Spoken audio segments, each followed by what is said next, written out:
everybody has a stereotype of what they're expecting a lawyer to be, right? Sure. So more often than not, I'll have people say that, oh, I didn't expect someone like you to walk in. And I'm just like, what does someone like me mean?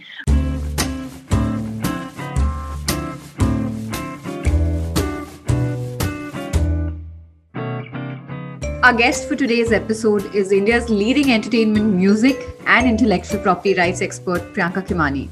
Priyanka is a founder and lead partner at Anand & Anand Khemani, a law firm based out of Mumbai.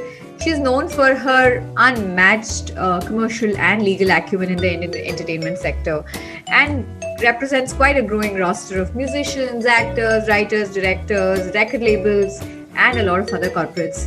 She finds a lot of her drive and causes outside the legal industry. She's also the founding chairperson of the Indian chapter of Women in Music in India, is also one of the directors of Girl Rising in India, which is a global campaign for girls' education. Today, Priyanka and I spoke a lot about her journey, the traits that have helped her pave, the way to set up such a huge law firm, and how she continues to diss every stumbling block that comes her way and everything else that, makes her strong and the woman she is today.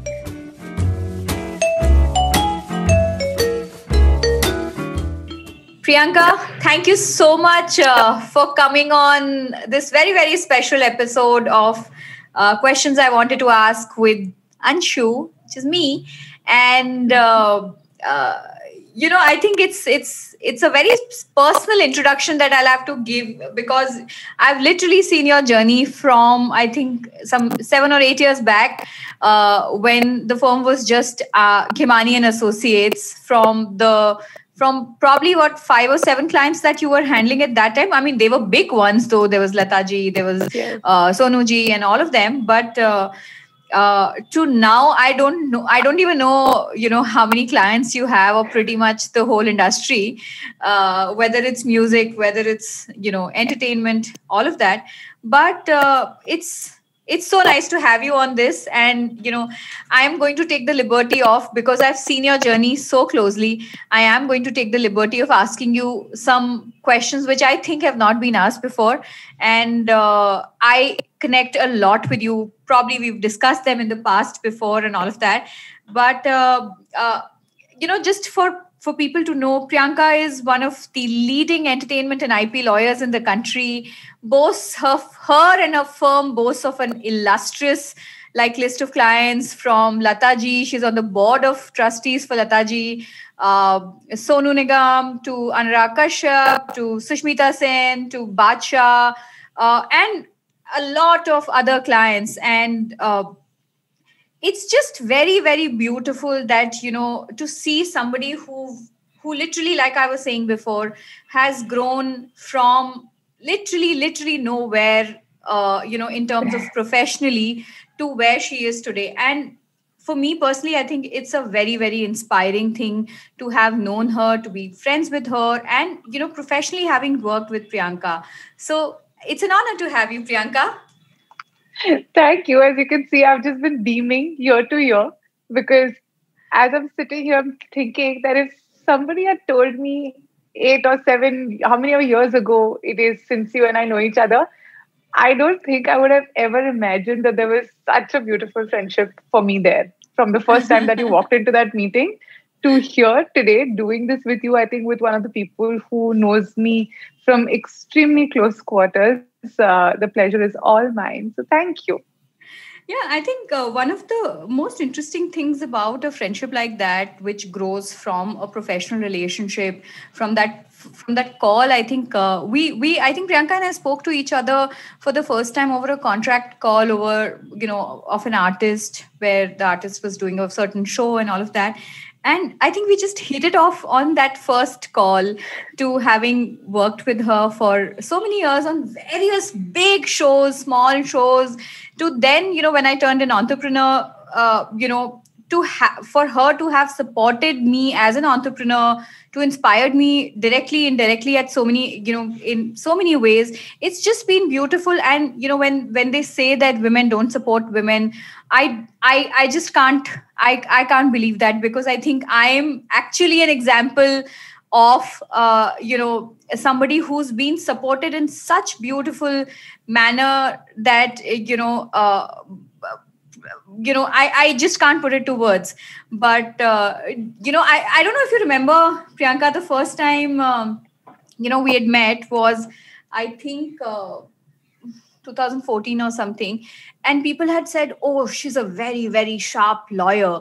And and when I met you, and I was like, oh my god, who's this, such a nice warm personality? Why is there such a big contrast between people think, oh my god, this is such a sharp lawyer, and then somebody who knows you personally, there's an absolute contrast of a personality which is warm, which is gullible, which is also there for her people. How is there a why for it, or it's just is it actually there, or do you think it's just being no, it's very much there, and I think it's universal. It's not just you, so it's not gender specific that only men react a certain way or women react a certain way. I think I pretty much get this all the time. I think one of the obvious reasons is that everybody has a stereotype of what they're expecting a lawyer to be, right? Sure. So more often than not, I'll have people say that, oh, I didn't expect someone like you to walk in. And I'm just like, what does someone like me mean?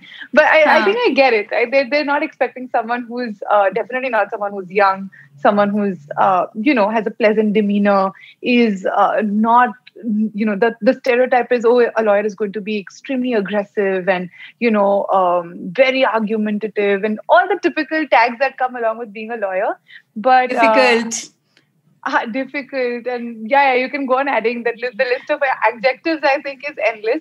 But I think equally, once that initial once we get over that initial obvious judging with appearances and with demeanor, I think the reason to then say that, oh, but she's very sharp, is of course then you're seeing the work, right? And that's really the craft at play. So like I like to tell a lot of people, I reserve that side to display it when I'm actually required to display it. And it's nice. It's a good kit. It's a good thing to have in your arsenal. But I actually somewhere disagree with this, because a lot of times, having worked with you also, I mean, I think we've hit a rock bottom a lot of times on, say, when we're especially doing contracts and trying to close a deal, etc. And generally you are generally you are on the same side of the deal. And that's when I meant warmth, it's not just the personal warmth or in a friendship or in the relationship that we share, but I think it also meant by the way that you come to a closure, right, towards a certain deal and all of that. I just feel that these are just such strong opposites in the same person that do you purposely do that okay, now maybe a certain deal is becoming too heavy and okay, I need to just bring in the warm side and just make things happen, or it just comes automatically because of the person who you are? It will be a very difficult act for me to follow through if I was putting it out. Also, given that this is non-stop, right, what we do. I just think that beyond a point, everything has to have logic. It has to have logic. You have to know commercially which side of the table you want to land on. You have to have clarity of thought. And I don't think that necessarily needs strong words, a high pitch to communicate. It's as simple as that. Yeah, because you're also one of those people who's, even when she's arguing, even when she's negotiating equity structures, is always smiling, and then, slyly and dheere se you'll say, yeah, but, I'd like to say that. And I am just like, oh my God, point noted. This is one thing I need to learn, because, automatically जब आप argue कर रहे होते हो, आप, especially जब आप defensive होते हो, तो आपका pitch, you start panting and, those things come out. But is that something that has been inherent, or I think you've kind of mastered it over years? Oh my goodness, Anshu, if I see the journey that I've had, purely in terms of skill set, right? From how I would, everything, pitch, choice of words, tone, demeanor, everything is constant work in progress. So to answer your question, no, I don't think I always got it right. In fact, more often than not, in the beginning of my career, I think I probably, have I probably did all the common mistakes that young lawyers would make. I think I've been very fortunate to have really good mentors, really good people that have had the benefit of watching, observing, learning. And I think ultimately it boils down to how each one takes criticism and how open and constructive you are to sort of absorbing all of that and changing, and incorporating it in your day-to-day craft. So no, I don't think it's something that was just inherently there in me, not at all. And I think even till date, there are instances where, you're still constantly adding that finesse to your craft. So, even if it's a question of simply before a meeting, sitting back calmly for 5 minutes and getting my thoughts in order, or deciding that, okay, I know I want to say this, but, is there a different way of putting this to somebody? Maybe let me start by pitching it in a certain manner. So I think one is that. The other thing is also, and, I'm sure you will appreciate this. Look, when you're acting on behalf of someone, right? When you are entrusted with the job of either resolving a dispute or ensuring that a transaction or a new relationship is going through, I think you are representing what the tone and tenor of that relationship is going to be. And Sure. no one likes to be yelled at, likes to be told off, likes to be, made to sound like, oh, you're such an idiot. Did you not know that this is how it's done? I don't think anyone at a human level likes this, right? Even if I'm talking to a regular customer care executive, I wouldn't like that sort of tone in somebody. So I think you display what you expect the other person to reciprocate. So I think it's taken a lot of conscious learning, unlearning also over the years. And like I said, you just absorb based on what you're seeing around you. But Priyanka, this is something that I've wanted to ask you, ki, especially for women, it is said that you have to, especially for women who are on the business side of things, in marketing, in business development, or at more senior levels, that you have to kind of bring out a certain amount of demeanor. You can't come out as soft, and you can't come out as vulnerable, and you can't look very pretty, because then you obviously, and that's something that I'm going to discuss with you also. But and I mean, and that's where I think the term came from, that fake it till you make it. So you have to fake being strong, and you have to fake being, if you've cried once, then oh my god, then you are not the right fit. What do you think about that? I mean, how does one, like, for a normal woman who's working, or a female woman professional, कभी कभार आप office में होते हो, कुछ instance होते हैं, आप स्ट्रेस्ड आउट होते हो, बॉस ने कुछ बोला, आ जाता है रोना, like but honestly I think I have accepted this now कि इट्स ओके, आ जाता है रोना, but that doesn't make you weak, right? आ गया, and then slowly you work on it, and maybe you try and avoid. But because you also work with so many female lawyers in your team, you have a team of what, over 45 50 people? Yeah, 90% are women. Yeah, 90% are women. And I mean, some exceptionally amazing set of women that you work with, and I work with the team a lot. But it's said that you have to bring out that, is it really true that it is that you men will not be, and I'm referring to men because at senior level it's mostly men, you will not be taken seriously if you're warm, if you're gullible, if you are if you show any sign of weakness, basically. What is your take on that? Look, if you're talking of meltdowns, I'm the queen of meltdowns.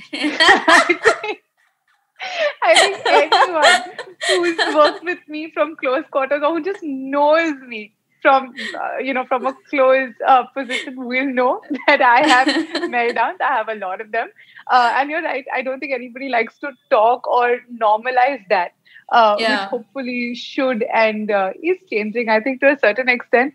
But no, coming back to what you're saying, right? That is there a need to project a certain kind of persona?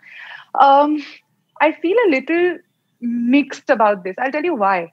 Yes, on the one hand, when I'm talking about people that I turn to as mentors, as coaches, or people, who feel that they are in a position to give me constructive feedback, Yeah. and which it does include actually a lot of men. Men.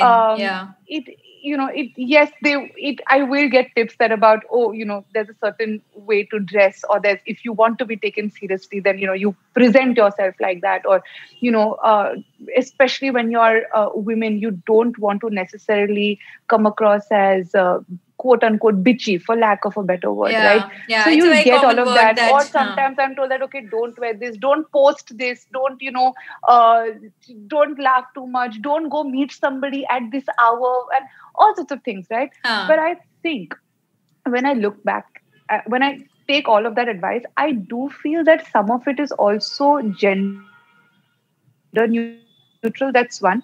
The other, which is the rebel side of me, and this is why I was saying I feel conflicted, is because I'm feeling that, but yahi to stereotype change karna hai na. So how will it help if I'm heeding that same advice? So for example, in Yeah. terms of, how you dress, I mean, if somebody has to decide whether or not they want to work with me based on my appearance, then I feel bad for for that person already, right? You Yeah. want to work with the person for their craft. And actually that brings me to my other point. I think the overarching factor in all of this, and this is something I say across the board, especially to people in my team and juniors, is that there is no substitute to talent, to craft, To to good work. knowledge, Yeah. right? Yeah. there's Yeah. there's no replacing that. You can Yeah. wear the most expensive suit, you can carry the best of designer bags, you could, have meet in the best of places or in the most expensive restaurants, you can have all of that jazz.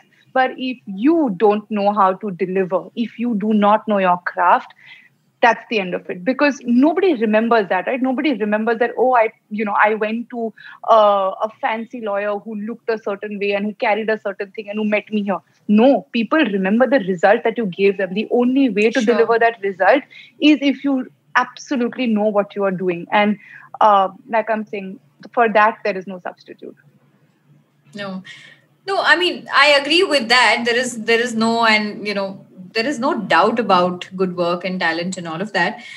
But you've been told a lot of times how not to dress, and what is your reaction? And this comes especially from colleagues, senior colleagues, and either saying it directly or saying it, sarcastically, or जो हिंदी में बोलते हैं टीका टिप्पणी, जो बोलते हैं हिंदी में, you've been said a lot of times from female colleagues, even from, and this doesn't come across from just men, this comes across from both men and women, right?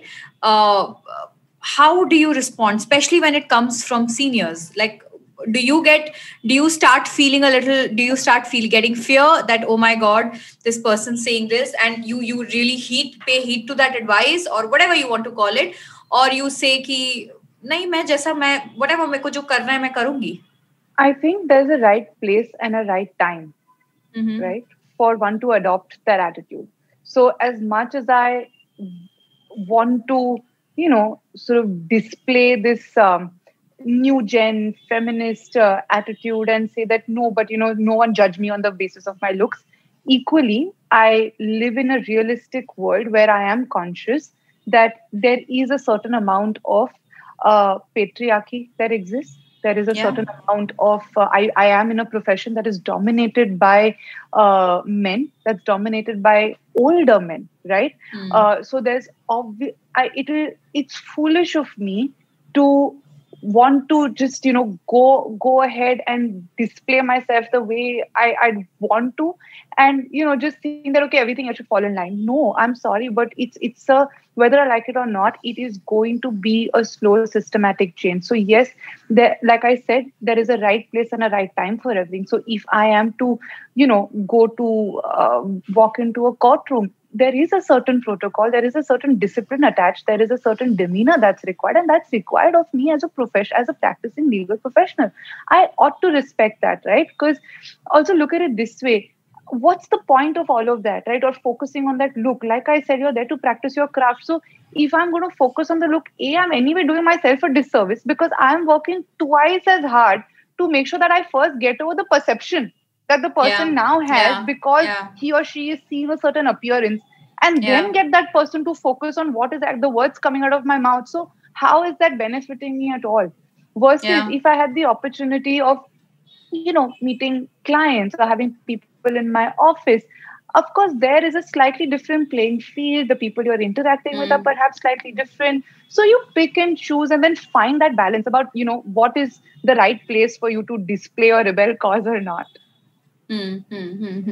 But in spite of following, say, especially in a court premise, right? In spite of following what you say, your conservative demeanor or Yeah. personality and all of that, you do. And I mean, I'm not saying it's court premise. It pretty much happens with every woman, irrespective of who you are, until unless you're surrounded by bodyguards.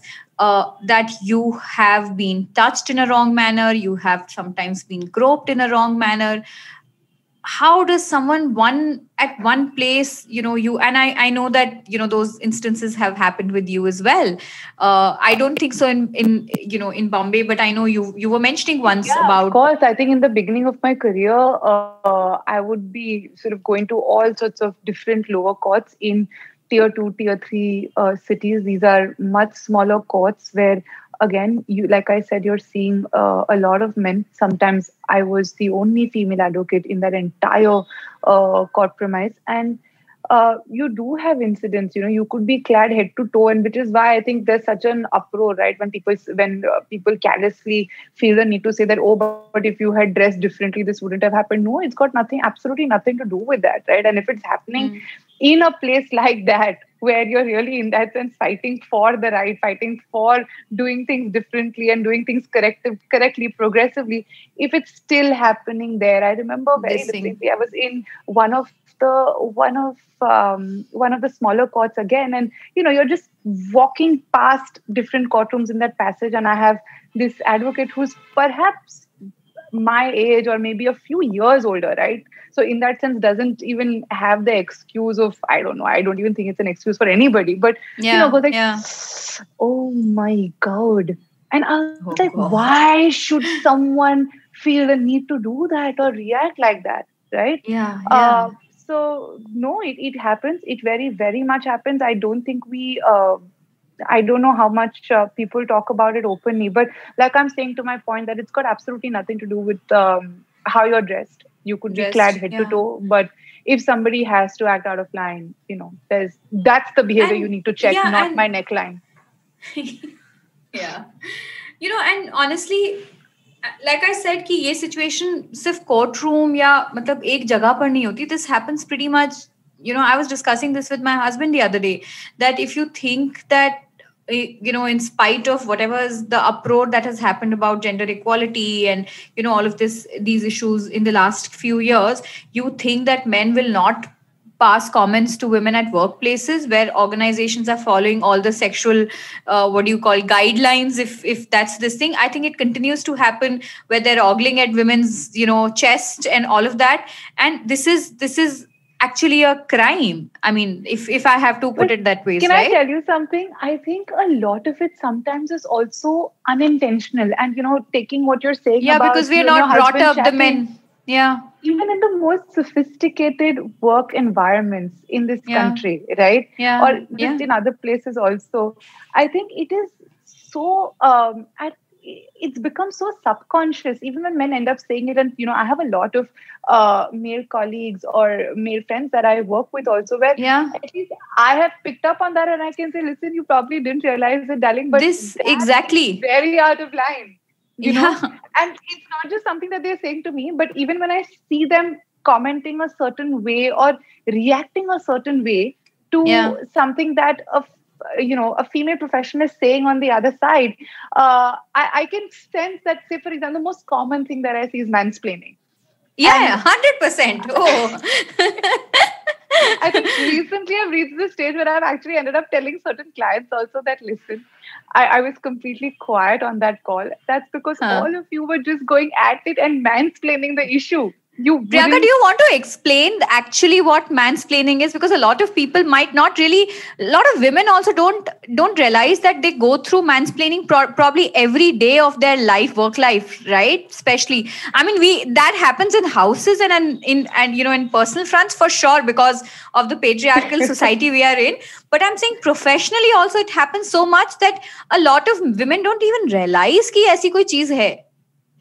Me included, actually, for a while. It's for a while, that I became conscious. And look, I don't know what the dictionary meaning of the term is, but I think it's you do see that sometimes, and like I'm saying again, the best of them, they don't realize it, but you're subconsciously just kind of discussing a point or an issue and just looking at it from your world lens, that's got that one point of view. And I think every time, more so when a female professional tries to bring in her point of view, you're still subconsciously repeating what you think is the issue or what you think the point was. And in a way, trying to patronize, saying, मैं जो बोल रहा हूँ वो ठीक है, तुम सुन लो, मेरी बात सुन लो, मैं जो बोल रहा हूँ मुझे पता है. Correct. But it's basically that's mansplaining in nutshell, if you have to kind of describe it. The other classic one which I face all the time is, you say, I can give some advice and say, you'll do X, Y, and Z. And you don't take it as seriously, or you take it lightly, and, or even worse is that it's been mansplained. And then you hear the exact same stuff coming out of a man's mouth. And you're like, you're repeating the same thing to me, saying, but this person explained X, Y, Z to me. And I'm just sitting there and staring. Right? I said the exact same thing to you a few minutes ago. But that's a classic one. I think more so when it comes to giving advice or handling tough situations. So a lot of what I do has also involved advising during crisis, right? And more so in those times, I see that somehow the perception is that, oh, but you're not tough enough, or can you handle this? And you're just instinctively turning to get advice from other men. Yeah, but what do you do in those situations? So, for example, because you deal with a lot of not just high-profile individuals, but also corporates, right? Where you're consulting corporates, especially on crisis and all of that. And in entertainment, Bhagwan ki daya se bahut crisis hota hai. So... what do you do? Like, especially because it's an organization which is led by a woman, and there is literally no man behind that organization, right? So what do you do? How do you handle that then? To be honest, it is extremely difficult. It is extremely difficult. It is stressful. It is, it's unnerving at a level where you're thinking that, why do I have to prove myself in every single conversation time and time again? Like, even when, and I'm saying this, with clients who work with you for many, many years, to whom you've consistently delivered results, including during other crises, right? But why do you feel that, I'm still finding myself in a situation where I have to justify that, yes, I am, trust me, I listen to what I'm saying. Why do I have to do that over and over again, despite you now even having the benefit of working with me and seeing the kind of results that is delivering? So I think I find it extremely frustrating, to be honest. And what makes it worse is, of course, in the mix, then you have a bunch of other people offering their two bits, which is, of course, the beauty of this country. So to just find a way to... Unsolicited advice. Yeah, but I think, more so being a woman, to have to sort of push all of that down and, scream, stick your neck out and say, no, but X, Y, Z, till that, till eventually you're able to prevail over your client. So I find that challenging, but equally, Anshu, I, like they say, sometimes you got to fight for it. Yeah. You just have to. And I think I have my moments where, you just want to throw in the towel and say, you know what, I'm not going to do it one more time. And I think, yes, there is a certain stage where the body of work starts to speak for itself. And, you get there. I have to a certain extent. But even then, I know that it's a long, long But way Priyanka, ahead. I think it's also because, and, just to look at it from the other side, and because we are in a patriarchal world, no matter how much we say, whether it's personal or professional, they don't have enough examples of women having led, right? So for example, in your case, entertainment mein, I think some of the biggest lawyers are men. I know that, there are one or two other firms overall, like I think Zia Modi and all of that. Zia Modi is literally led, I'm sorry, I don't know many other yes, of course. AZB is the only probably woman-led firm besides anybody else. There are some other family-run firms also that have women in senior management positions. Yeah, but I mean, honestly, if you see hardcore entertainment music, there is nobody. There's no. So I think unfortunately, what also happens is because it's the top is all led by men, and men and their friends and their friends and their friends, and sometimes what we end up calling boys club, that they don't have an example of a woman leading it, and then that's why they're not used to of trusting. But when they see a man, they suddenly start feeling, ye to jugaad kar dega. India mein because ye term bhi bahut common hai, right? But can I tell you, jugaad nahi kar payegi, contacts nahi honge. That's one. No, can she do the dirty work? Can she do the dirty work? Yeah. Can she do the dirty work? Yes. And, even sometimes when you're put in really tricky situations, to answer the question, yes, she can do the dirty work if she's given the opportunity to show that she can. But, to your point of what you're saying about the boys club and, men promoting other men, I kind of disagree because for two reasons. One is that I feel that it's not like the women are doing a great disservice to other women. Sure. In all these situations, equally women will also think that only a man can advise better, and I have witnessed that enough number of because times. Because of lack of examples, right? No, I don't think it's as much as lack of example, as much as it is again to do with perception, with stereotype, where you're just assuming that a certain kind or certain nature of work or issue can only be dealt with correctly or more efficiently by a man. Like you're saying, imagine if it's a tricky conversation, or if it's, getting your hands dirty. I don't know. For some reason, our perception, our social mental conditioning is, irrespective of whether you're a man or woman, to think that, but only a man can do this. Yeah. And the other part is, and again, I can perhaps say this for me, for as many,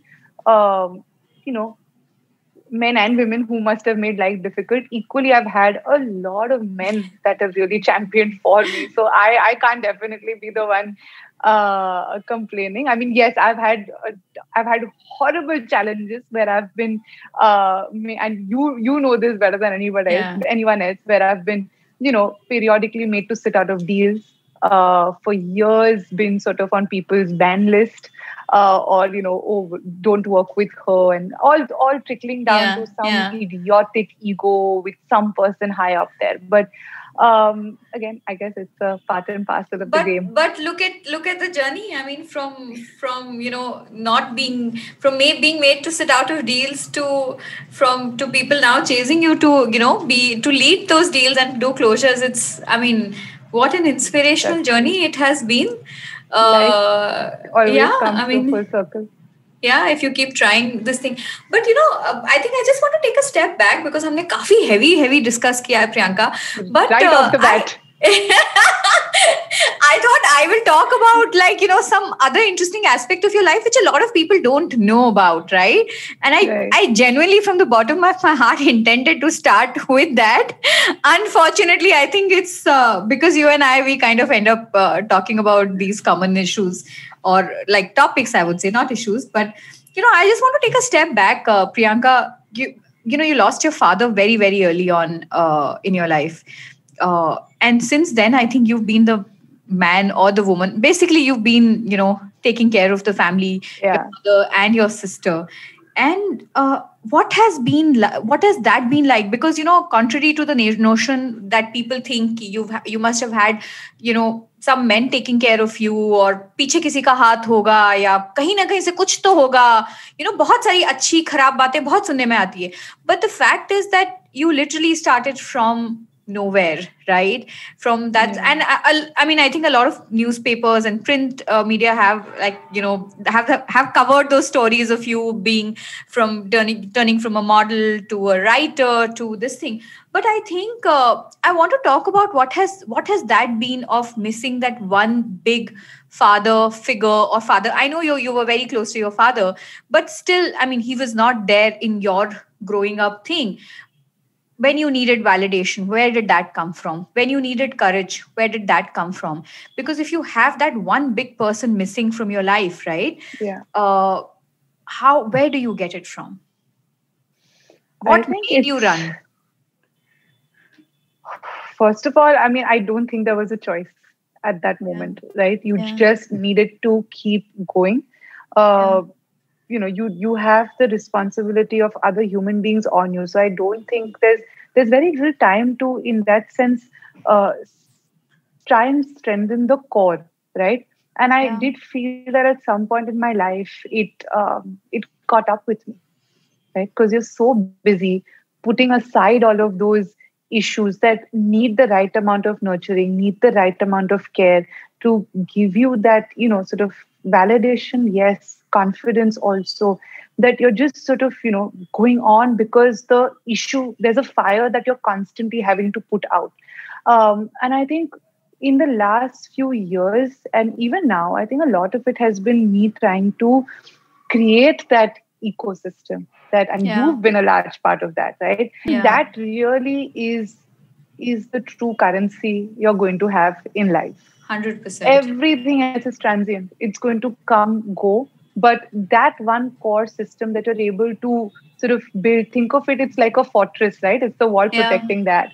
You need that. And I think each one of us need to find those people in our lives. And you do come across this at different points of time.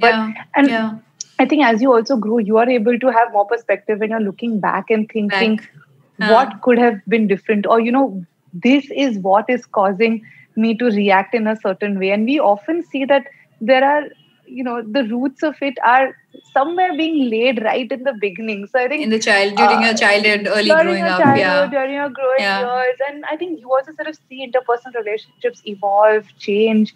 So I think, it's a journey in itself. I think we're all kind of still discovering, growing, and everything that happens in between makes you the person you are at the end of the day. Yeah, but it's very beautifully you've said that. I think it's the value system that you kind of run with, right? Irrespective of whatever stage of life you are in or your career you are in, right? And I think in your case, you have very beautifully managed to like create that ecosystem. And I see that with you and your team and some of the firecrackers that you work with, the lawyers that you work with. You should expect nothing less, given that there is a firecracker sitting right on top of their head. 100%.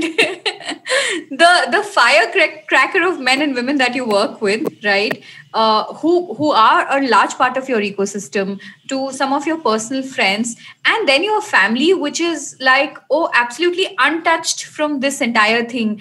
I think your mother has no idea, because I've met your mother so many times. Your mother has no idea what you do. I remember, I think it was the Women in Music, the launch event where you were this thing there, and you were taking over the Women in Music thing in India. And your mother was like, and I was like, Auntie, kya? She's like, yeah, bahut acha hai. And she was just like happy. She was like, oh, my daughter's surrounded by people. That's it. And I think somewhere then later I met her and all, she was like, oh, you go to IPL matches? And I was like, Auntie, that was like the sweetest thing. That is still on a good day. That's still on a good day. That's still on a good day. On an ordinary day, bang in the middle of work, I'll get a call saying like, ghar mein ye khatam ho gaya hai. Neelam se khakra, I want. Going off on a rant, and I am in the middle of something. Or then from time to time she'll ask me that even now, right? Like, people pay you? Like, you make money? Like, you make money is a surprise. So I think if you ever need like a nice, reality check, ki bhai, come back to reality, to Mother Earth, you talk to mom. No, but I think you and your mother also have a very, very, I would say, oddball of a relationship, because you are literally like, you've been taking care of them, but I think you're equally attached, to her, and equally you are like the whip in the this thing. I think the elder sister or the elder daughter responsibilities. I know that she loves to shop, but then she'll also come and tell you, "बहुत ज़्यादा खर्चा कर लिया ना." Which is so beautiful. And I mean, honestly, I would say it's a privilege, which I keep telling you, that it's a privilege that you have, that you're able to earn and then spend on your mother or on your sister, and like really take care of them, Look, which it's a are not. funny equation, right? Because Yeah, yeah, she is my mother, but at the end of the day, it's like she is my child. yeah, yeah, yeah, And I think yeah. that's where I keep seeing that whole interpersonal play happen with her. After my dad passing away, that whole flip in the dynamics of that relationship, where now Mm, she is the person dependent on you, right? So mm, you look after her, you provide for her. So I think it's been interesting. It has its own ups and downs. yeah. I don't think it goes through phases. It comes with it's not easy. I don't think I've spoken about this, but growing up in the kind of circumstances that I did adds Mm, such um, unnatural pressure, right? That mm, it can make you or break you, to be yeah, honest. yeah, yeah. Uh, and it can do both. I know a lot of people who see the journey are seeing the end product today and saying, oh, it made her. But no, there are moments where it consistently kept breaking me, where I kept failing, kept thinking that I can't do this, nothing that Yeah, I did was good enough.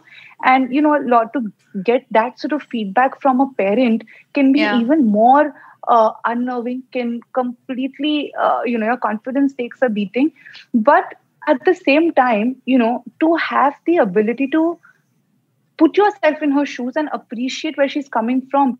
Yeah. Yes, I thought that making 1,500 rupees from doing a play was a big deal, because I was still in Mm, college and I got paid to do this play where kids who are pursuing theater really didn't see any money.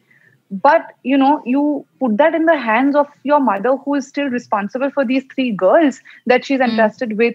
What is 1,500 rupees? What are you going to do with 1,500 rupees? So naturally, today when I'm able to look back, I understand that why was that not an achievement to be celebrated or to be lauded? Because the mm. circumstances were such, right? Yeah, yeah. And I think that's the perspective really that you carry with you. Yeah, but I think also, something that you said, Priyanka, that it can, these times can either make you and break you, but you actually chose to make it. And honestly, जब आप उस situation में होते हो, उस worst time of your life में होते हो, तब आपको लगता है सब कुछ खत्म हो रहा है या आगे, कुछ नहीं Yeah, दिखता है. But it's actually that time when you say that, okay, come what may, I'm still not going to give up, because I don't have anything to lose anyways, right? I have absolutely. everything to gain. And I know that we've discussed this so many times, and across so many instances which you would have told me and all of that.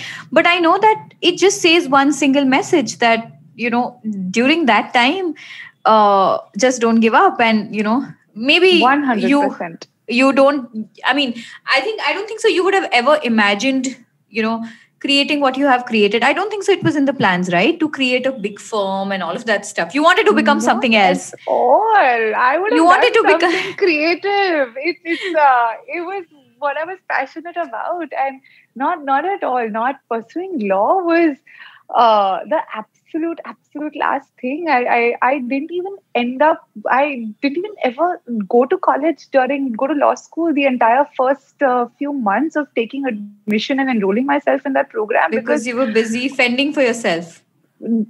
that too, and because a part of me just I believe it or not, but it was the fear of being answerable to my mother, where she's like, don't you have aren't exams coming up? And I was like, ye fir se piche pad jayegi, like it's not worth it, let's just like get your ass out of the house and go. And Huh. really, I mean, it's, of course, there's some amount of beginner's luck. Sometimes it's just about it's meant to happen. And honestly, I think I had I think if there's a rock bottom, I was like 10 notches below that also. So how Yeah. much worse could it get? The only way to go is to go up, like they say. Yeah. And I Yeah. think it truly happened to me during one of those times in my life, that it was just right. It was meant to be. And also I think, Anshu, in all fairness, it's also what you make out of it, right? Yes, Yeah. a lot of people take failure in a very different way and it sets them back. For me, a lot of what I did Mm. pre-law, right? Whether it was writing, it was modeling, it was, writing people's Sangeet scripts, yeah. All of that, Yeah. right? Doing Yeah. some odd radio show, going and assisting on a set and or filling in while you're waiting for the actor to come in.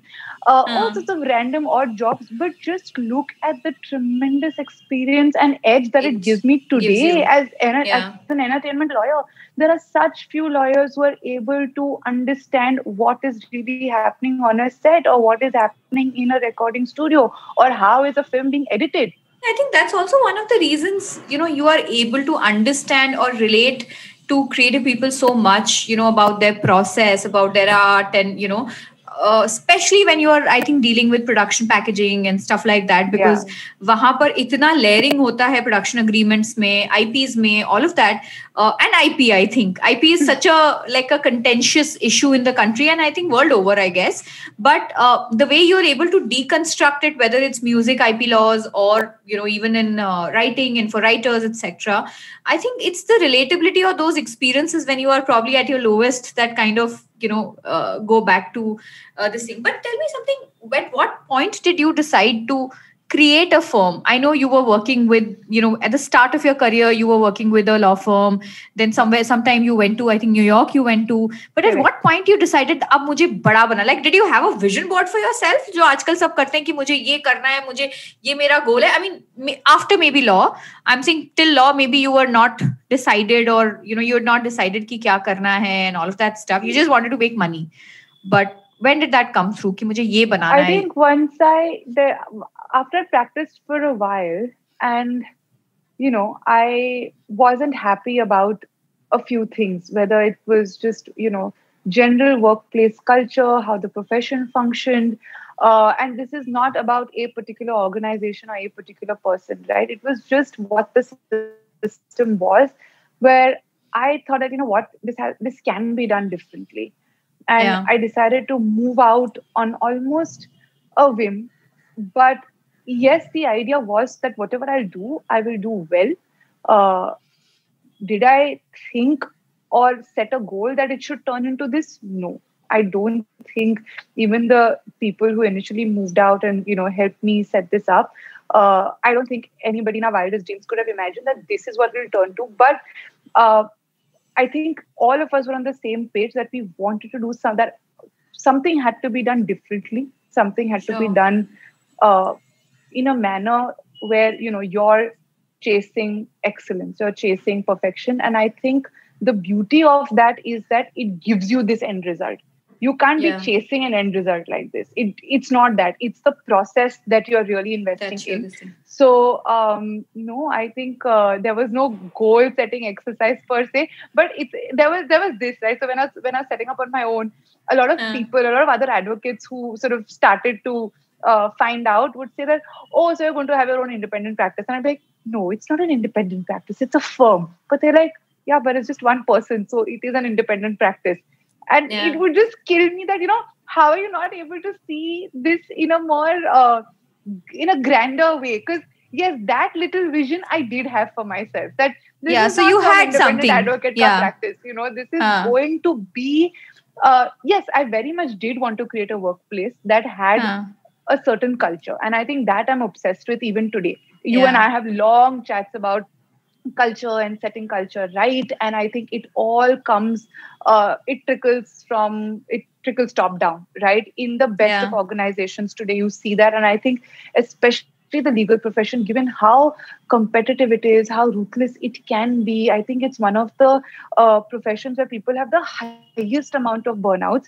Yeah, but I think the way I hear it, you still, when you set up the firm, you still had something in your eyes that you saw, something in your, in your closed eyes that you saw that, okay, this is how it's going to Yeah. look like. Maybe it was not conscious at that conscious level, and you didn't do a vision boarding exercise, or you didn't create vision and mission statements and all. But it's beautiful for me, because I do believe that sometimes you see what you have to create, right? And the way I look at it, you did have that vision, because you've always so passionately spoken about building people, in the ecosystem that you've created of these, like, exceptionally. And I have to tell you that some of the people that work in your team are really exceptional lawyers in terms of their understanding, etc.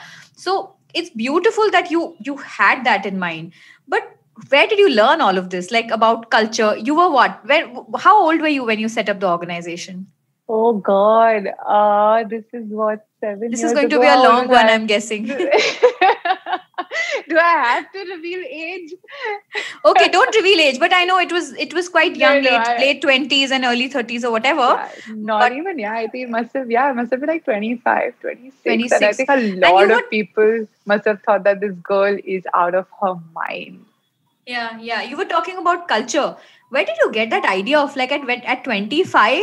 I had no freaking idea about an organization, and I'm saying this. I think I understood culture in the last maybe couple of years, but or maybe because I built this beautiful ecosystem of men and women around me who spoke about culture and a lot of other things that probably I'm talking to you today about. But where did you get that vision of culture? Was it because you were connected to people, or you heard people, or were you reading, or whatever? I think it's a lot of things, but really at the core of it all, I am a people's person.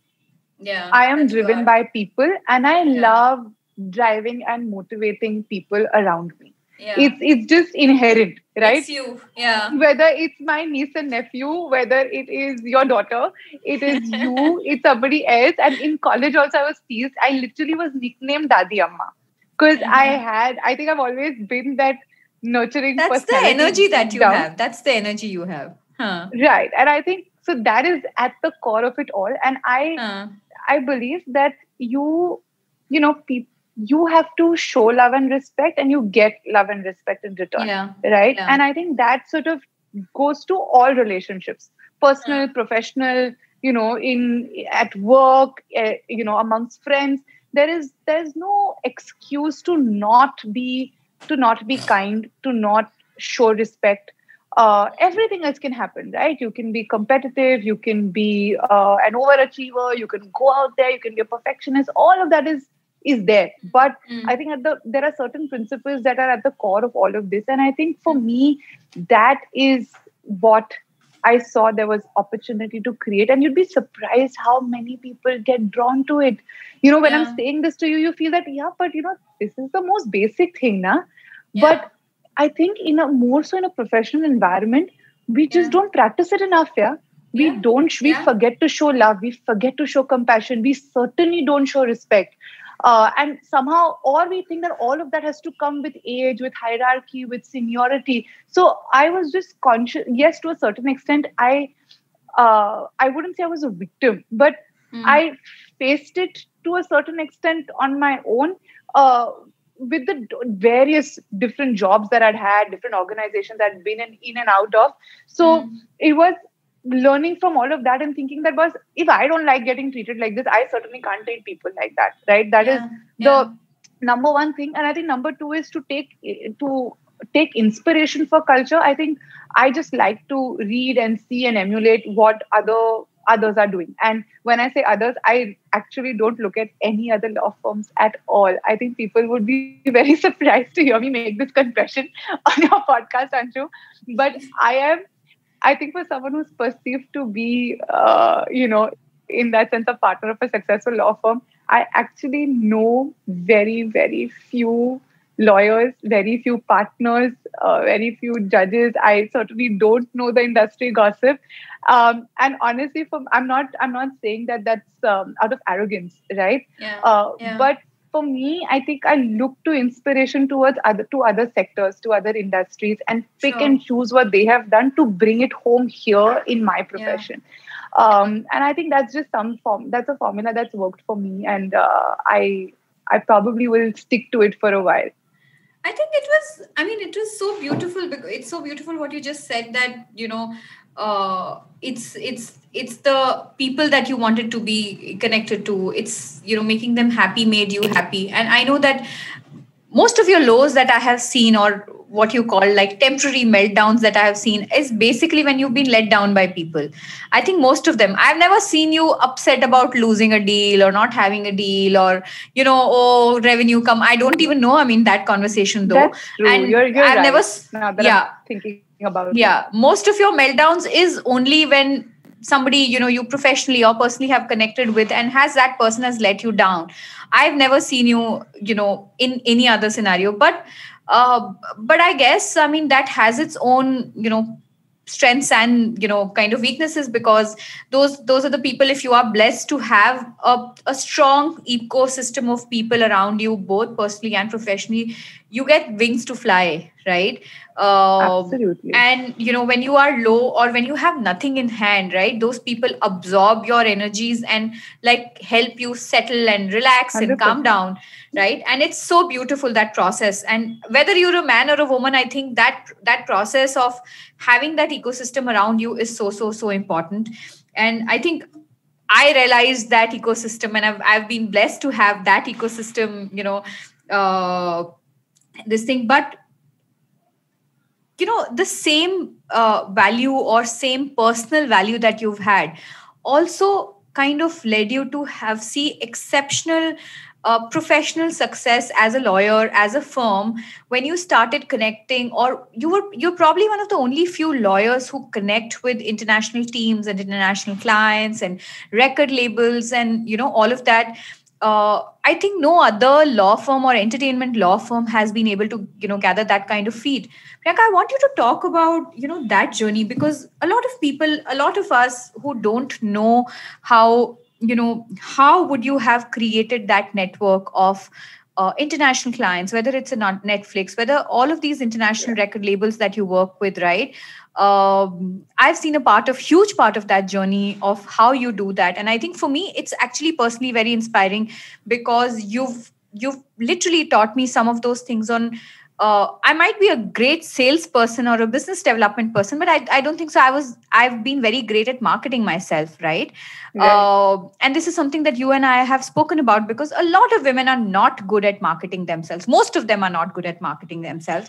I know you also have your days of self-doubt and hold back. Yeah, moments when you want to hold back. But I feel you're also one of the only few women who's very, very strong-willed and strong-minded to be able to market herself, right? And there's nothing wrong in it. I mean, in fact, I don't even know why I'm saying there's nothing wrong in it. But you have to put yourself out there. Yeah, you have to put especially when you're a minority, right? But as what I was coming back to is, I think two questions mixed together, but marketing yourself and how did you create that international market for yourself? I mean, I want you to break it down for me, because a lot of people don't know this. If you would like to talk about it. Listen, that's like giving away my secret sauce. Oh, okay. No, I'm joking. I'm the one person who just will always share anything and everything, so much against some of the advice that I'm given. But no, on a serious note, and I think I picked this up from some of the other executives who were obviously ahead of the curve when I first started my law firm. And people would go to, for example, conferences, and मैं तभी सोचती थी यार ये लोग क्या conference में जाते हैं, like क्या करते होंगे लोग 2-3 दिन conference. Or yes, you see in a lot of organizations where employees are looking at conferences like this is a paid holiday for me. I'll go, I'll put in my take my registration batch, go in, spend a few hours so that I've made my senior happy. And then you're using that time to like go exactly, right? So I mean, I was like, but my time is too precious to do that. I'd rather work, right? Yeah. But I think I realized one of the things that I did early on in my career is I didn't shy away from investing in myself. Professionally, now, you mean? Professionally, yeah, both actually now, professionally and personally, but more so professionally. So if I thought that, okay, if it's going to cost me a certain amount of money to do X. And literally, Anshu, I'm not kidding. I think till date, it still remains as one of the, formulas in my head कि अगर इस trip पे इतना खर्चा हो रहा है, then it has to get recovered, right? Because that's Absolutely. how you did. You went for a small setup, every rupee mattered, right? If you're making if you're spending on something, you have to justify that spend. But that's how organizations look at, right? Exactly. That's how organizations even though I've grown more so because I'm the rainmaker, I'm the person who's bringing in the business. I have to be conscious of also the spends, right? So, but coming back to what I was saying about marketing and networking is that I think, yes, I realized early on that I don't think you should hesitate from investing on yourself, whether it is money that you're spending to attend a conference, but yes, drive value out of it. So if you're going there, don't just put your 2 strokes of genius and, stand there looking around collecting visiting cards. It's pointless. Do you ever, I went and gave my visiting card to someone like that, I don't know if that person is going to register me. I certainly wouldn't register a person who walked up to me and gave me a visiting card, right? Yeah. So you sort of learn, observe, pick, sit and decide that, okay, why am I going to this event? What do I want out of this? Who is, I don't know how many people even take the effort to sit and see who is attending this. Okay, this person is coming. Is there a way for me to actually get 15 quality minutes with this person? Ask yourself that. And to me, if I'm able to do that, for that one person also, it is worth the cost that I want to spend. But don't you hesitate, reaching out to that person? Oh, wo kya baat karungi main? Matlab, why will he talk to me? Do those questions come into your mind? It's very simple. Why is a certain person, seeing a certain person's name on an event sounding attractive to me? Because I know na ki, arey shit, if I met this person is doing this, I could, if I'm an entrepreneur, I'm looking at potential ways that I would love to have synergies with that person or collaborate with that person's business or entity or whatever that person is doing, right? So should you not then do enough homework to prepare what is that conversation you would like to have and put forward? So it's a lot of preparation. 100%. It is a lot of preparation. It's a lot of homework. It's a lot of, having clarity. Like sometimes we just think that, oh, wow, this person is coming. I want to meet that person. But why? That person's time is also valuable, right? So you need to know, is there a clear focus? Is that person adding value to what you're going to do? Are you going to be able to add value to that person? If yes, then chalk out a plan. But you have to plan. You have to prepare. You don't just land up somewhere. And I don't think anything successful has come out of anybody just landing up somewhere. And then the other part is, like you were saying, access, right? Oh, but how am I going to meet this person? Again, homework. You will find someone somewhere knows the person. Get a person to champion for you in front of to that person, right? Whether it is by way of making an introduction or at that conference, walking up to that person and saying, hey, listen, I want to borrow you for a second. I want you to meet XYZ. It's one of the things, like, I'll tell you something. I know a lot of people think that, Priyanka is extremely good at this. Like at networking, I must be the one person, who can work the room, as they say, and go meet every person. Believe it or not, I am actually terribly awkward, and I never do that. I hate it. I am the person who does not attend parties, does not attend screenings. It is very, very, if I have gone, it is for a special reason, because probably the person is a very dear friend or a client that matters really a lot. But I cannot I'm probably going to be standing there with a drink. So I can't, which is why I believe that for me, I will do homework. Yes, there are a lot of people who confidently walk up to you, shake your hand, introduce themselves. Unfortunately, that's not the person I am. So I don't think I'll come across as being confident if I tried doing that, right? So you have to see what works, what doesn't work, and sort of find formulas or find ways to get eventually what you want. So you do have those moments of it's called introvertedly extrovert or whatever that term is, basically when you're in middle of too many people. 100%. That I was joking this with somebody that जब धंधा लाने की बात होती है तो हम बहुत बोल सकते हैं, but when you have to make that small talk, it's very problem awkward. आता है, I can't right? do it. And it sounds so crude when I say dhanda lana, but basically business. No, people tease me that, there have been instances where I've been on a flight, struck up a conversation. Someone has struck up a conversation, and yes, I can hold a conversation. I think that is one of my biggest strengths. And honestly, that also comes from a lot of reading, a lot of just generally being aware. So you have topics that you can keep the person engaged with in a conversation. So I think that works for me. But to randomly go and strike up a conversation with someone is probably not going to be my thing. Being aware also is being surrounded by people who are generally giving you all the gossips.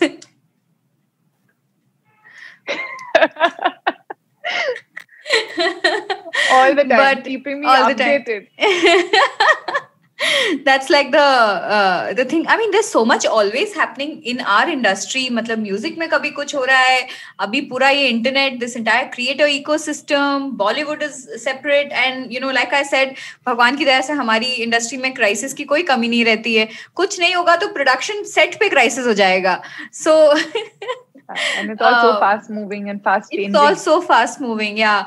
But you know, in so much of madness, you are reading, and I mean, this is a common question which probably I'm asking to all the women that I'm, you know, talking to.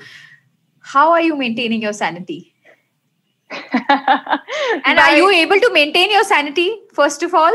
Do you lose it? Do you not lose it often? Beginning of this podcast, I'm the queen of meltdowns. So how often do you get those meltdowns? Until you answer that question. It's you are on the receiving end of that call every time that there is a meltdown.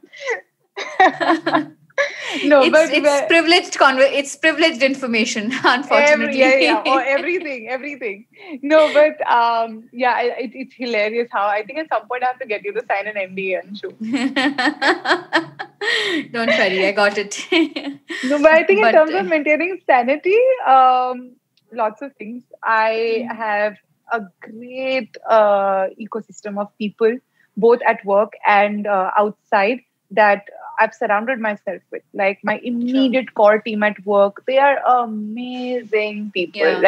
Speaking of meltdowns, I was having one all of yesterday because I was to do a lecture today and I didn't. It got some overwhelming response and I completely panicked because, you know, you're at that stage. Yeah, you have weird meltdowns. You'll have weird meltdowns. I'm like, reputation matters, quality matters, you know. And for me, this quality obsession is, I think... and you refuse to do a pre-call with me. I mean, I don't know where that quality mattered here. I mean, but I've invested 8 years of pre-call preparation with you. But no, I think I get lots of people who help me keep that sanity in check. And yeah, because I think over a period of time, I have also learned how to, what should I say? I don't want to say take it easy, but I think you sort of learn to balance it out. No, that you have a control over what can stress you out. Sure. Right? I mean, yes, there was a time where at the pace at which we were growing, you know, one of the things that would upset me the most is if somebody said that, Arya, she's very difficult to catch hold of, or wo phone nahi uthati hai, right? Or she, you know, you have to call her so many times. And to be honest, so there was a time where it would make me anxious that, oh my God, are people thinking that I'm not available, I'm not returning? Whereas the fact of the matter was that probably I was literally working 24/7, right? To now where I've reached a time in my career where it doesn't hassle me that I wasn't able to answer a call when it came for a variety of reasons. Number one, I have a finite amount of time, right? I am organized about my day, about my tasks and what I'm going to do. I'm extremely organized to the point that to the T, things are scheduled every 10 minutes if they have to, right? Including I know from this time to this time is travel time. So if somebody else doesn't respect my time enough, that person does not have the prerogative to make me feel guilty about not answering their call when they just decided to call at a random hour, right? Number two, it boils down to professionalism. Again, I think because a lot of success happened which was too early, too soon. I was too young for a lot of it. So you constantly felt the need to overcompensate, to keep pleasing people. And I think this, I'm glad that I'm talking about my compulsive need to please. Again, I think that's an area that I've consciously had to do a lot of work on. I think I don't know if it's a gender thing, but I certainly know it is. I constantly would feel the need to, I can't say no and I have to please, which meant that I was people were setting You needed unrealistic validation. timelines. You were waiting for validation. Correct. And people were setting unrealistic timelines. I was meeting those unrealistic timelines. Yeah. And Yeah. You'd get a lot of praise saying, oh my God, yeah, they turned it around. And so yes, you got your short-term validation, but in the long run, I probably created a lot of damage for myself, right? Where I led somebody to believe that, oh, ye aise ho jayega. This is the way to like add pressure and get it done. And she will work around us. She'll work around our way. Yeah. It was just so unhealthy. And I think again, as part of culture, to be able to step back, look at that, and not just give yourself that ability to say, no, I dictate my time, right? Sure, if I respect my time, the other person will. We've consciously given that, built a culture, and we're still trying, especially with entertainment. I'm sure you realize how it's a disorganized industry. Everything is last minute. Everything's last minute. It's not super, I wouldn't say not professional, but yes, it's not corporatized in the sense that people don't understand that there are certain hours, that are considered to be decent when you want to get work done. Also, it's what I do for me is an intellectual job, right? It's not like standing on a Master G's head and saying, "Acha, abhi isko 2 ghante mein alteration karke do." It's just not one of those, right? A lot of people are not able to see that. And I've reached the stage where I am perfectly at peace with it because, like I said, for me, this is my craft, right? If I have to do it properly. So to be able to tell yourself that, Priyanka, it's okay, take that time. Take that time, let your team take that time. People who respect what you're doing, who respect the value that they bring. And, a very wise friend of mine told me that you should only have, the test of any relationship is to see if they're willing to pay your price. So that friend is for sure quite wise to give you advice. And which is why she's the one hosting this podcast and not me. Yes, and I'm waiting for yours to come, by the way. And I have a long road to go before I can set myself up for being on your side of the table, sweetheart. You've just established such an amazing body of work. So I have a long way to go on that front. I think it's the other way around. Very wise words. And I think to everybody listening, if there's one culture lesson, both in your personal and professional life, is that the test of any relationship is to see if the person on the other side is willing to pay your price. With a price. Yeah. I mean, it's such a big lesson, I think, that both of us have learned in the last couple of years, personally and professionally in so many different ways. And I think this lesson has come both of us, I think, in so many different ways and instances and events that, in fact, when I did the wrap up for last year, on my Instagram, that was my first thing, that the price the person is willing to pay. And I literally sometimes, and especially in professional circumstances, it's the value, it's the money that the person is willing to put up, whether you are an employee working in an organization and that organization, the amount of salary or your variable component or bonuses, etc., is your value. No amount of praise, no amount of ego building. And generally this happens with women, right? Because women are like, oh, मैं अच्छा काम कर रही हूँ, देखो boss ने बोला. But when it comes to paying that price, whether it's in terms of salary or whatever, it never comes. And it's so important for us to realize, because we are not accustomed to, I guess, doing or realizing those conversations around money. And it's the same with professional, this thing. If a husband or a partner or a friend, right, even at Ghost, if that person is not willing to give that kind of price to be in a relationship with you, I mean, it's not worth it. Whether it's, these are the two things I could think of instantly, but I guess a very, very important lesson. And I think we've both, taught and learned the hard way. But it's never too late. And I guess that was one of the reasons of this podcast, that I wanted these small lessons, or actually big lessons, to come out, because I think certain instances or events in my life kind of led me to realize that when I was going through certain things, I didn't realize that they were wrong. Only when I came out of those instances, right, I realized that they were wrong. And fortunately, because I had such a good, ecosystem of friends and family, they helped me did that. But yeah, coming back to your to sanity, Priyanka, over the years I've also seen you evolve, spend so much time on, and I'm literally saying spend time on yourself, and there is nothing wrong about it, right? And I also see that the certain amount of calmness that you have gained, right, about your work. I mean, what I'm seeing is very beautiful, that as you are spending time on yourself, there's a certain amount of calmness that you are gaining about both personal and professional life, right?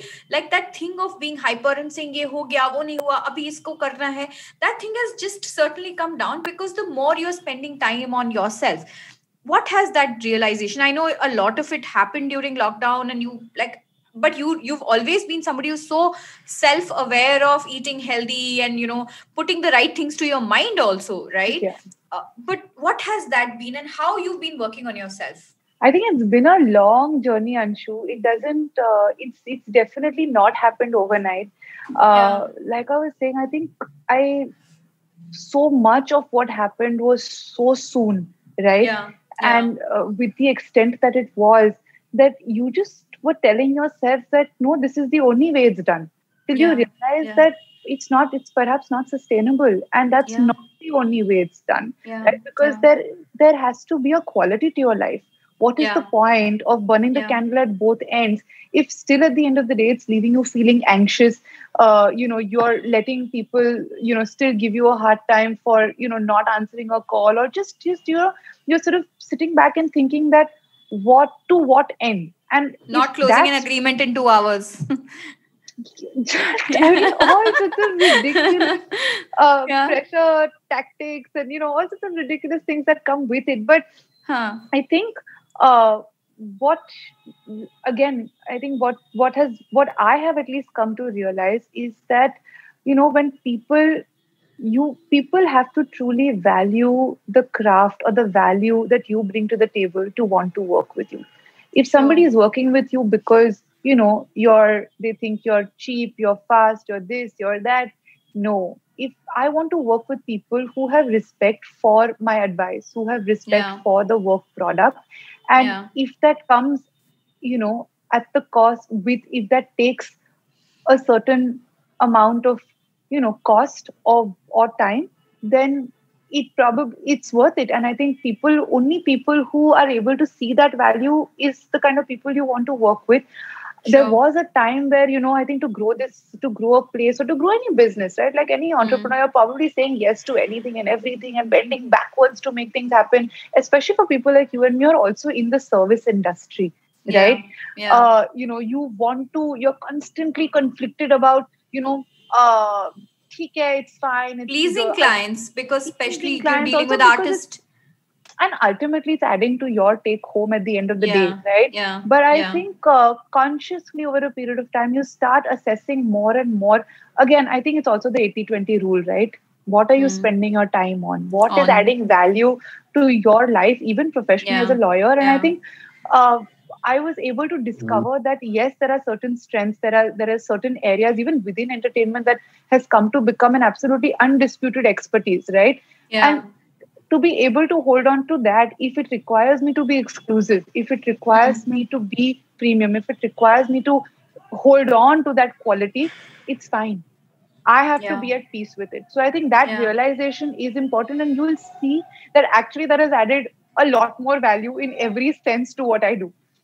Right? Sure. You're able to command your price, you're able to command your position on a deal, you're able to command what type of work you're taking, not taking, who you will act for, you will not act for. So I think it's been a tremendous journey. There is a lot of risk in taking that decision as an entrepreneur, right? When Yeah. to say no. But I think the Yeah. key is in knowing when to say no, and to not feel terrible about it, not feel apologetic, not let someone make you feel that, wait a minute, are you sure you don't care? And believe you me, everybody who was, giving you a hard time for not being fast enough, not being cheap enough, etc., will work with you when you quote your terms, just because you are now confident that you deserve this. So you have to believe that Yeah. you deserve it. Yeah, but Priyanka has this self-belief, self-confidence.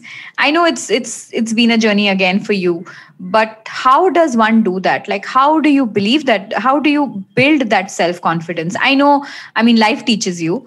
Probably you'll tell me that, but still, like, if I were to ask you, how do you, how do you build that confidence, and how do you come put out, again it goes back to the first question that I asked you, how do you put out that facade or whatever, if fake it till you make it? To be honest, in two parts, how do you do that? How do you get to that stage? One is, of course, like I said, the people around you who are like, your reality checks, better, worse, giving you criticism and feedback at all times. But for me personally, I perhaps at the cost of sounding repetitive, it still boils down to my craft. On a day where I'm questioning everything around me, nothing brings me more peace than just sitting down quietly for those 2 hours and working on a draft from scratch. Right? So it just I think it's maybe in a whole different sense. It's like what Riaz probably does for composers or for singers, right? Musicians, That's meditative. That is what is reinstating your confidence in you. So, which is why practice, right? So even today, after all these years, I don't know how, I must have done innumerable presentations, but for me to still feel nervous the night before, spend those extra hours thinking that no, but this is not looking right, or no, but I'm not going to repeat this, to continue want to strive for that. And when you see the reaction from the audience, you see people getting wowed on the other end. To me, that is what keeps me going. Yeah. And I know that requires hard work. That requires me to be on the top of my game when it comes to my craft. It, like I'm saying, everything else is peripheral. You can have your downs and you can have, bad times and all of that. But if you're really putting in that hard work to be able to own your craft, I think it'll all come through sooner or later. Yeah. But tell me, how much has putting time for yourself, like, because you've off late you've become such a health freak. Off late, I know it wasn't there as much, but I also really appreciate, because I said, as someone who's known you for so many years, I also see a certain amount of calm coming in you ever since you've started like concentrating so much on yourself, right? What does that do you now? Is it become like that thing that it calms you down? What is it? Explain the process of spending that much time. I mean, to people, to some people I can give that much information. She's this somebody who's striking deals worth crores and running a team of whatever, how many lawyers, is at home sometimes when I'm calling her and what you're doing, and she'll be like, oh, I'm making granola. And I'm like, dude. Oh, listen, wait, by the way, I have to send you this super nice smoothie recipe. And then, suddenly I'll get like 2 recipes on Instagram, some really cool, healthy, जिसमें gluten नहीं होगा, जिसमें sugar नहीं होगा. Sugar तो खैर हो ही नहीं सकता है. And then she'll send me like 2 bags of chocolates. And I'll say, oh, when you sometimes feel like eating chocolates. That's the contradiction that you are. Look, I think, I'm obsessed with this stuff. I think in one of my, I think, deep down secret passion, ambitions in terms of, my other entrepreneurial ventures, I think at some stage would be to do something in the health and wellness space. Whether it's I think investing in somebody else's health and wellness venture, or to promote them, or to start, just something in that space. I think it's happened over a period of time. I think, as of course that I've not always been the way that I look and feel right now in terms of my fitness levels. It's been a long journey. It's a long, even longer relationship of coming to love the body that you're in. My relation, actually more than that, I don't think I was ever uncomfortable, but I think I've had a very growing up, I had a very bad relationship with food. I was Yeah. a big child. I was healthy. I looked much older than my age. And aaj to it's very, we talk about body shaming and calling people out on body shaming, etc.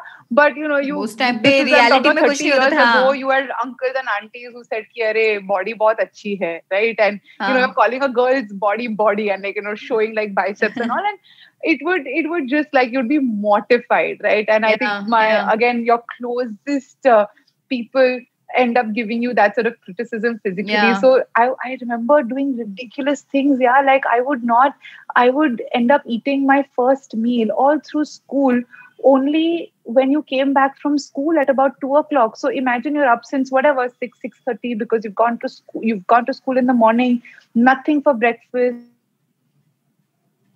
I mean, आजकल इसको लोग intermittent fasting कहेंगे. Fasting बोलते हैं. But I think I did intermittent fasting.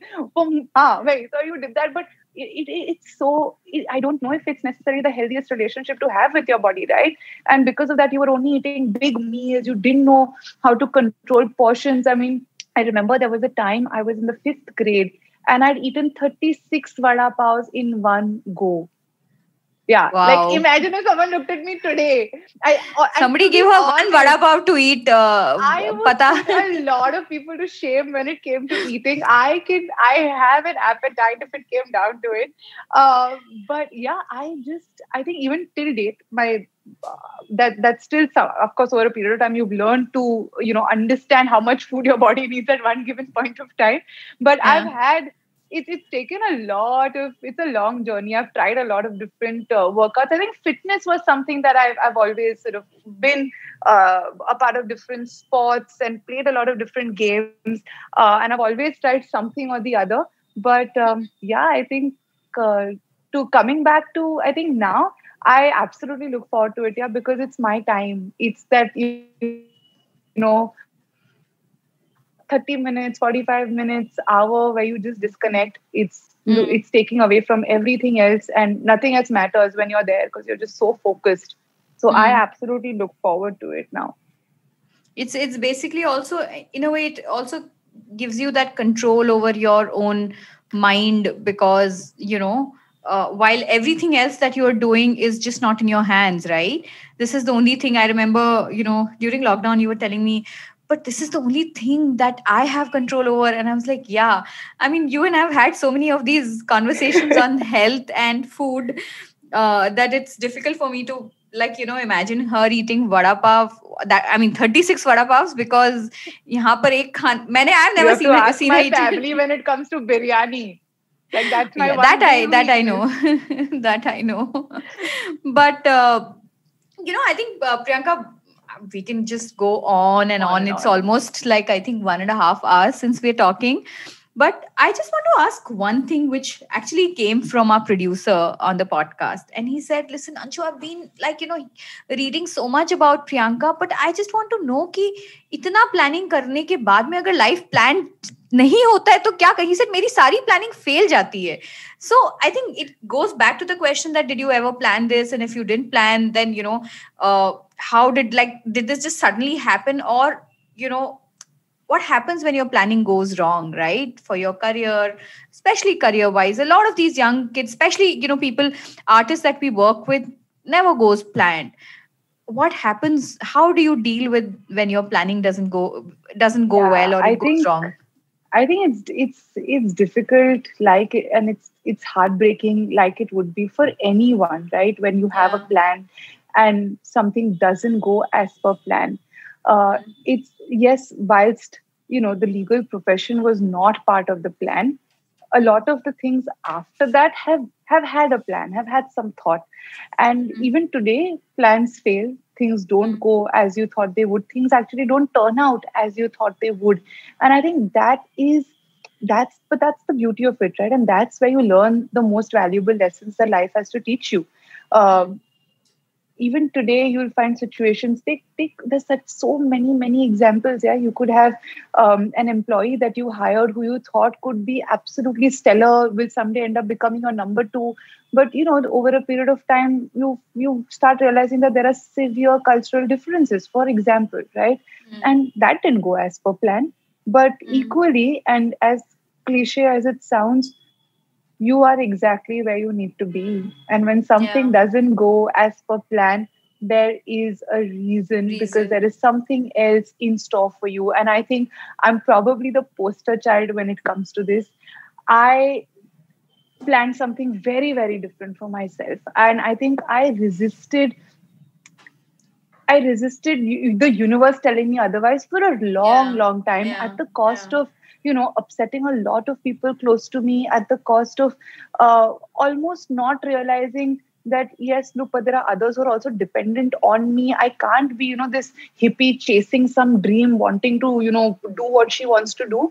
But and yes, a part of me was feeling that no, but this has to happen, where you're trying to just fit that puzzle together, those two pieces which are just not meant to fit together at that point.